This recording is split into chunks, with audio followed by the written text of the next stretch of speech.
Hello guys, welcome to my YouTube channel. तो आज की क्लास में पढ़ेंगे फ्लेमिंगो बुक का छोटा सा चैप्टर द लास्ट लेसन। आप इस चैप्टर के राइटर का नाम कमेंट में बताओ। अब चलते हैं अपने चैप्टर पर।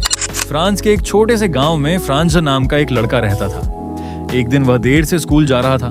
उसे बहुत डर लग रहा था क्योंकि उसे व्याकरण का पाठ याद नहीं था और उसे लगता था कि उसके शिक्षक मास्टर हैमल उसे डांटेंगे। रास्ते में उसने देखा कि टाउन हॉल के नोटिस बोर्ड के सामने बहुत भीड़ लगी हुई है। पिछले 2 सालों से वहीं से युद्ध और हार की बुरी खबरें आती थीं। फ्रांस भी जानना चाहता था कि क्या खबर लगी है, लेकिन वह बिना रुके जल्दी जल्दी स्कूल की ओर चल पड़ा। जब फ्रांस स्कूल पहुंचा तो उसे अजीब लगा। आम दिनों में स्कूल में बहुत शोर होता था, लेकिन उस दिन पूरी कक्षा में शांति थी। सभी छात्र अपनी सीटों पर चुपचाप बैठे थे। सबसे आश्चर्य की बात यह थी कि गांव के कुछ बुजुर्ग लोग भी कक्षा के पीछे की बेंच पर बैठे थे। उनमें बूढ़े हौसर, पुराना मेयर और पोस्ट मास्टर भी थे।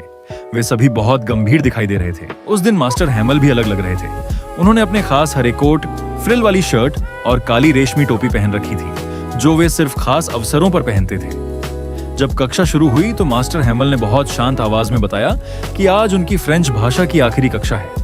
उन्होंने कहा कि बर्लिन से आदेश आया है कि अब से अल्सास और लोरेन के स्कूलों में सिर्फ जर्मन भाषा पढ़ाई जाएगी। नए शिक्षक अगले दिन से जर्मन पढ़ाने आएंगे, इसलिए आज फ्रेंच का आखिरी पाठ है। यह सुनकर फ्रांज को बहुत दुख हुआ। उसे अपनी गलती का एहसास हुआ कि उसने कभी फ्रेंच पढ़ाई को गंभीरता से नहीं लिया। वह हमेशा पढ़ाई टाल देता था और खेलने चला जाता था। अब जब उसे पता चला कि यह आखिरी कक्षा है तो उसे अपनी भाषा और किताबों से बहुत लगाव महसूस होने लगा। मास्टर हैमल ने भी दुख व्यक्त किया। उन्होंने कहा कि केवल छात्र ही नहीं बल्कि उनके माता पिता भी दोषी हैं, क्योंकि वे बच्चों को पढ़ाई की बजाय खेतों या काम पर भेज देते थे। उन्होंने खुद भी माना कि कई बार उन्होंने छात्रों को छुट्टी दे दी थी या खुद मछली पकड़ने चले गए थे।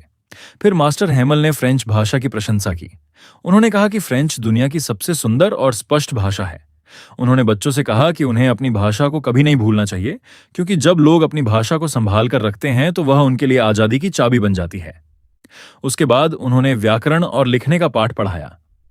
पूरी कक्षा में सभी लोग बहुत ध्यान से पढ़ रहे थे। यहां तक कि गांव के बुजुर्ग भी किताबें लेकर चुपचाप बैठे थे, जैसे वे अपनी खोई हुई शिक्षा को फिर से प्राप्त करना चाहते हों। फ्रांज ने भी पूरी लगन से पढ़ाई की और उसे लगा कि मास्टर हैमल बहुत अच्छी तरह पढ़ा रहे हैं। आखिर में जब घड़ी ने 12 बजाए और चर्च की घंटी बजी तो कक्षा समाप्त होने का समय हो गया। मास्टर हैमल बहुत भावुक हो गए। वे कुछ बोल नहीं पाए। वे ब्लैक बोर्ड के पास गए और बड़े अक्षरों में लिखा वाइव ला फ्रांस, जिसका अर्थ है फ्रांस जिंदाबाद। फिर उन्होंने इशारे से बता दिया कि कक्षा समाप्त हो गई है।